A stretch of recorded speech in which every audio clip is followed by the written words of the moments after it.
बहुत समय पहले महाभारत के युग में भीम के पौत्र और घटोत्कच के पुत्र बर्बरीक नामक एक महान योद्धा थे।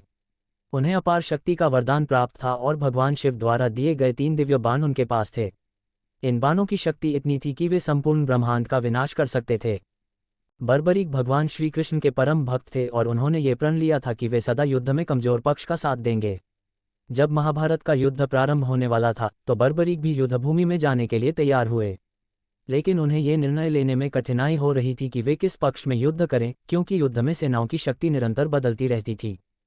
जब श्री कृष्ण को बर्बरीक की अद्भुत शक्ति का पता चला तो वे ये समझ गए कि यदि बर्बरीक युद्ध में शामिल हुए तो पांडवों की जीत असंभव हो जाएगी।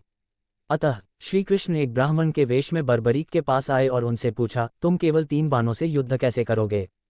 बर्बरीक ने मुस्कुराते हुए उत्तर दिया, मेरा पहला बाण उन सभी को चिन्हित करेगा जिन्हें मैं नष्ट करना चाहता हूँ, दूसरा बाण उन सभी को चिन्हित करेगा जिन्हें मैं बचाना चाहता हूँ, और तीसरा बाण केवल उन चिन्हित लोगों का विनाश कर देगा।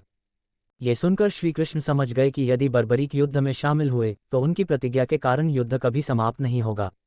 क्योंकि प्रारंभ में पांडव कमजोर थे, बर्बरीक उनका साथ देते, लेकिन जैसे ही कौरव कमजोर होते वे उनकी ओर चले जाते। ये प्रक्रिया निरंतर चलती रहती और संपूर्ण मानवता नष्ट हो जाती। तब श्री कृष्ण ने बर्बरीक से एक वरदान मांगा, यदि तुम वास्तव में धर्म की रक्षा करना चाहते हो तो मुझे अपना शीश दान में दे दो।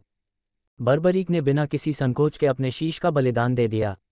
उनकी भक्ति और त्याग से प्रसन्न होकर श्री कृष्ण ने उन्हें वरदान दिया, कलियुग में तुम श्याम के नाम से पूजे जाओगे और जो भी सच्चे हृदय से तुम्हारी भक्ति करेगा उसकी सभी मनोकामनाएं पूर्ण होंगी। इसी कारण बर्बरीक खाटू श्याम बाबा के रूप में जाने गए और राजस्थान के खाटू में स्थित उनका मंदिर भक्तों के लिए आस्था का केंद्र बन गया। आज भी खाटू श्याम बाबा अपने भक्तों की मनोकामनाएं पूर्ण करते हैं और उन्हें धर्म के मार्ग पर चलने की प्रेरणा देते हैं।